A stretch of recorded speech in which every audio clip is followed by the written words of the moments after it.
It is a chilling irony of history that the men who survived the greatest slaughters of the 20th century often met their end in the most mundane of circumstances. On the morning of December 21st, 1945, as the world celebrated the first Christmas of peace in 6 years, General Douglas MacArthur sat in his Tokyo headquarters and stared at a brief, cold telegram. General George S. Patton had passed away in a hospital bed in Heidelberg. The news was a shock, not because Patton was mortal, but because of how he had died. Not in a blaze of glory leading a tank charge, but paralyzed in a hospital bed after a low-speed traffic accident. MacArthur's reaction was not one of simple grief. It was a profound recognition of a cycle completing itself. He saw in Patton a mirror of his own soul, a fellow man of destiny who had reached the end of his historical tether. To understand the weight of that moment, we must go back to the mud and blood of France in September 1918. The Saint-Mihiel offensive was the first major operation planned and executed by the American Expeditionary Forces under their own command. Amid the thunder of 500 tanks and the scream of 1,000,000 shells, two figures crossed paths on an exposed hill. Lieutenant Colonel George Patton, the young tank enthusiast with initials engraved on his ivory-handled Colt, and Brigadier General Douglas MacArthur, the flamboyant commander of the 42nd Rainbow Division, who refused to wear a helmet. As a German barrage began marching toward their position, neither man flinched. They stood upright, coolly discussing the tactical situation while shells tore into the earth just yards away. Patton would later write to his wife, Beatrice, that neither of them was truly listening to what the other said. They were both too busy proving to one another that they were immortal.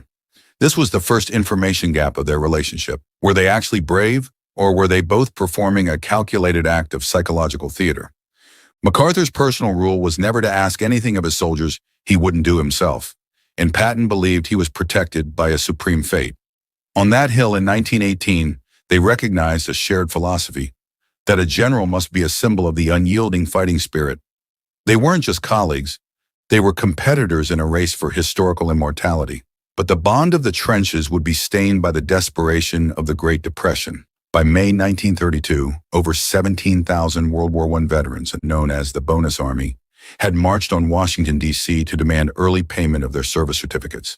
These were the men Patton and MacArthur had led in France, now starving and living in shacks at Anacostia Flats. For MacArthur, now the Army Chief of Staff, the protest was a communist conspiracy. He saw the veterans not as heroes, but as enemies of the state. He donned his finest uniform and prepared to break the back of the movement, ignoring direct orders from President Hoover to stop at the Anacostia River. Beside him rode Major George Patton, leading a contingent of cavalry and 6 light tanks into the heart of the veteran camps. It was the most controversial moment of their interwar careers.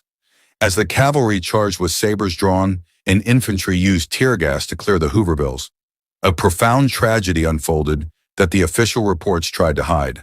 Amid the smoke and chaos, a short, slender veteran named Joe Angelo tried to reach his former commander. Joe Angelo was the man who had dragged a wounded Patton from a shell hole under heavy fire in the Argonne Forest, saving his life and earning the Distinguished Service Cross for it. When Angelo approached the cavalry line, hoping his old friend would recognize him, Patton's reaction was ice cold. "I do not know this man," Patton barked to his aides. "Take him away and under no circumstances permit him to return." This was the leadership secret that historians still debate. Did Patton truly not recognize his savior? Or was he so committed to the military hierarchy that he chose to murder his own soul rather than disobey the institution? Archival evidence suggests Patton later admitted to fellow officers that he knew exactly who Angelo was, but feared the headlines if the papers caught wind of their meeting. The shanties were torched, and by morning the veterans were gone, but the stain on the generals' reputations remained. As the world spiraled toward the Second World War, MacArthur and Patton were cast into separate, gargantuan theaters. MacArthur became the proconsul of the Pacific, while Patton became the sledgehammer of the Third Army in Europe. They tracked each other's victories with a mix of professional jealousy and absolute respect. Both were obtrusive leaders who believed in the power of the press and the importance of a polished uniform. They knew that in a war of systems and industrial tonnage, the individual warrior was becoming a relic. They fought to maintain the heroic style of command, even as their superiors, like Eisenhower and Marshall, moved toward a more bureaucratic, corporate form of military leadership. In the logistics of the Third Army's drive across France, we see the friction of war that Patton mastered. He wasn't just moving tanks, he was moving the very soul of his men.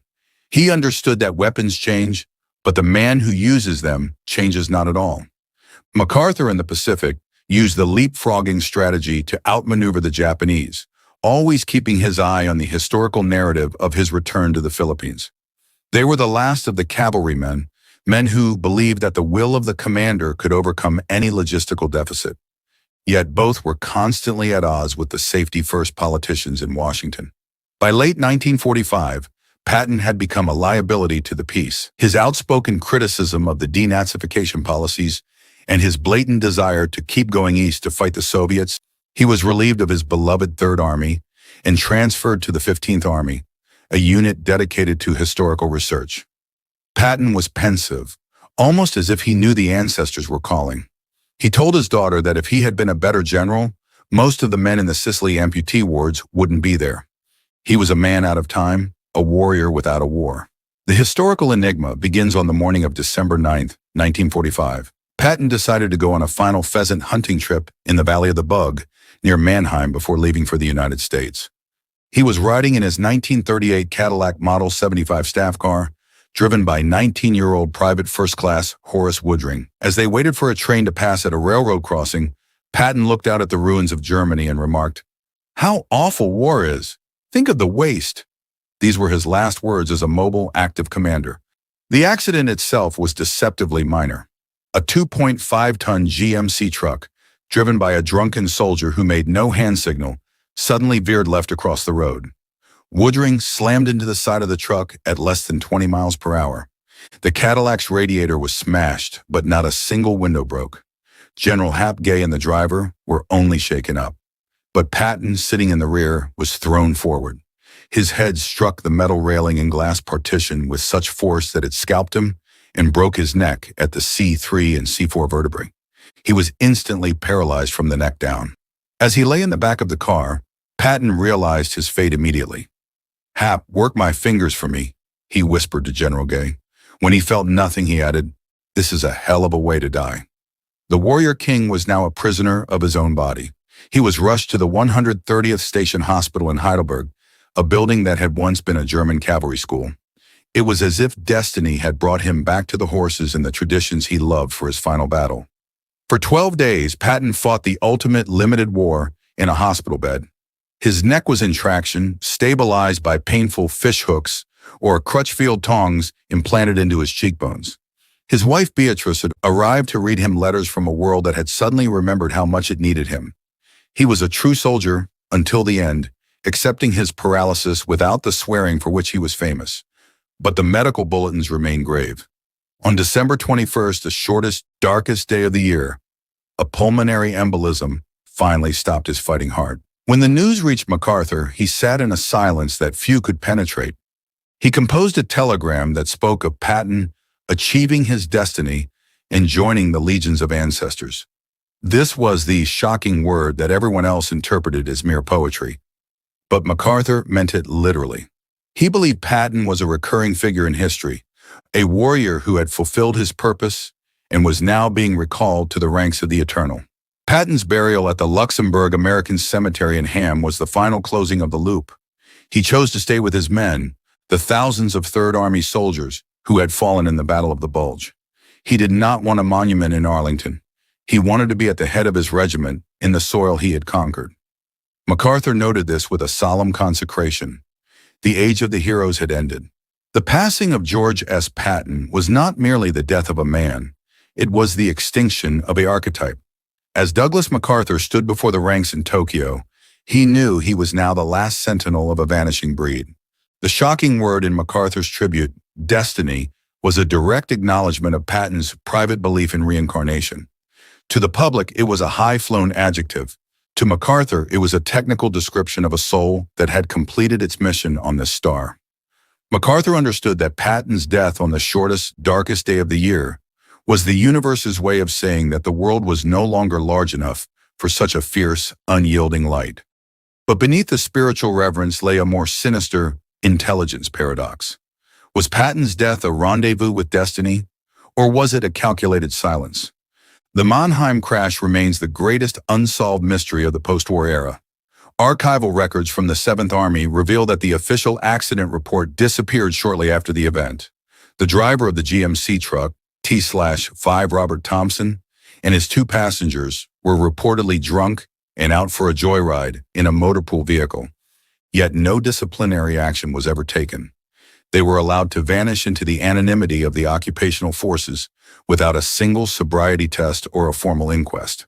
The insider confidant perspective suggests that Patton was a threat to the fragile stability of the early Cold War.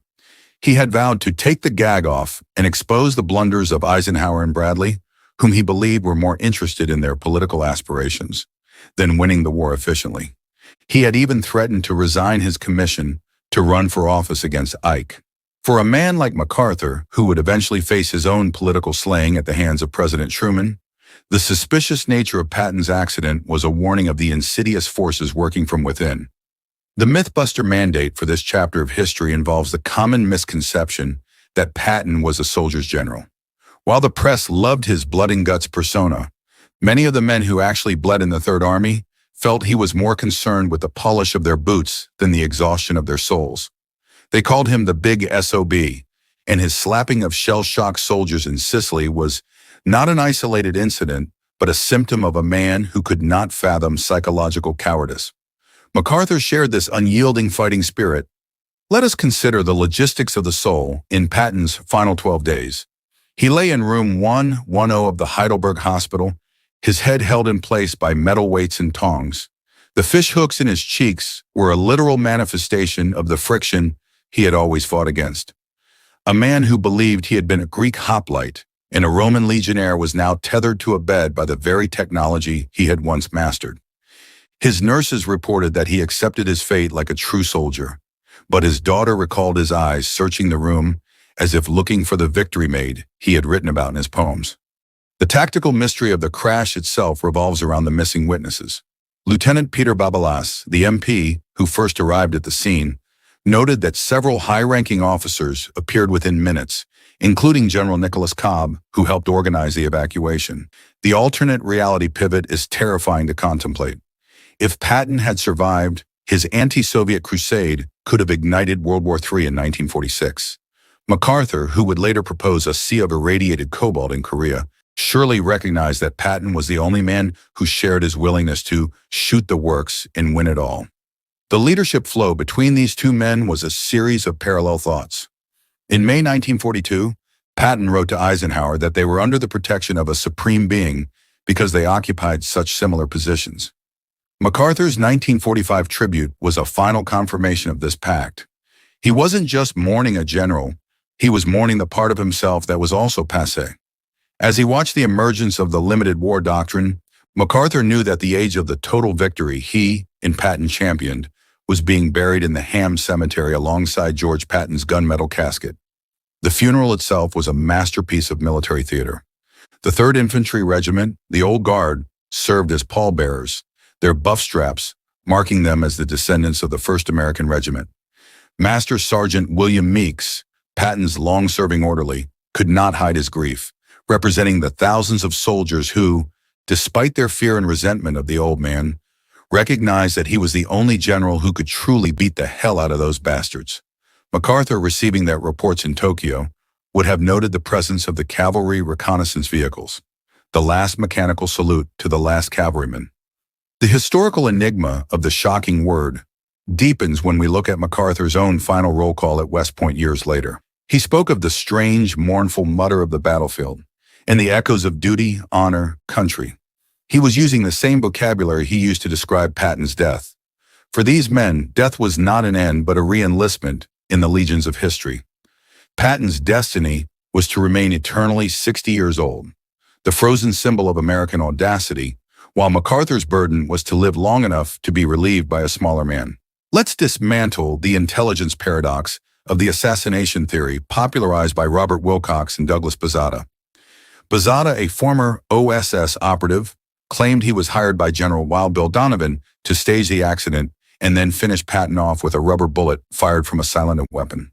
While many historians dismiss this as the bitter fabrications of a man in need of money, the absence of routinely reporting remains a red herring that fuels the fire. MacArthur, a master of signal deception himself, would have understood that the most effective way to kill a hero is to make it look like a mundane traffic accident. The strategic pillars of this narrative rest on the realization that Patton and MacArthur were warrior kings in a world that was rapidly turning toward bureaucratic managers.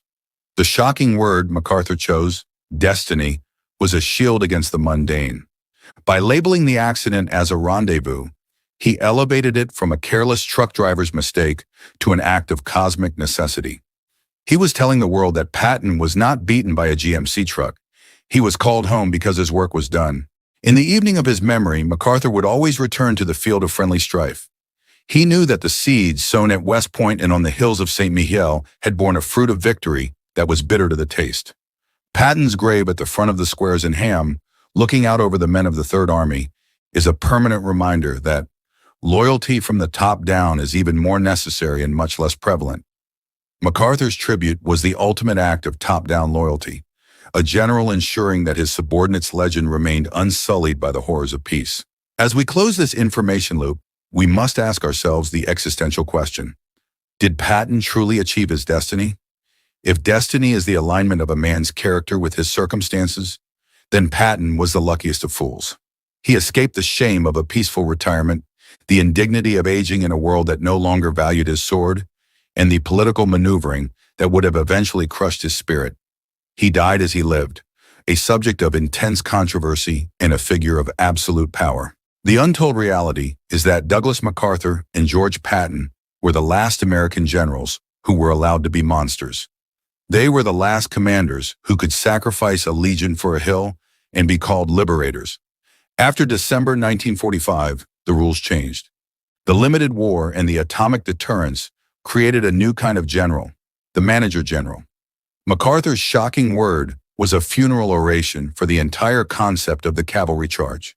So the next time you see a photograph of the 1938 Cadillac or the white crosses of Ham, remember the legion of ancestors.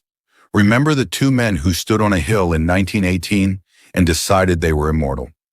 Douglas MacArthur's tribute to George Patton was not just a letter to a widow, it was a final cavalry charge against the passage of time. As MacArthur said, old soldiers never die, they just fade away. But for George Patton, fading away was never an option. He achieved his destiny, and in doing so, he left the world to the mediocre minds he so thoroughly despised. Douglas MacArthur called George Patton's death a rendezvous with destiny. Do you believe Patton's death was truly a freak accident of fate? Or was the world of 1945 simply too small and too dangerous to allow a man of Patton's volatile genius to survive the peace? Let's discuss the reality of command in the comments below. And don't forget to subscribe and hit the notification bell.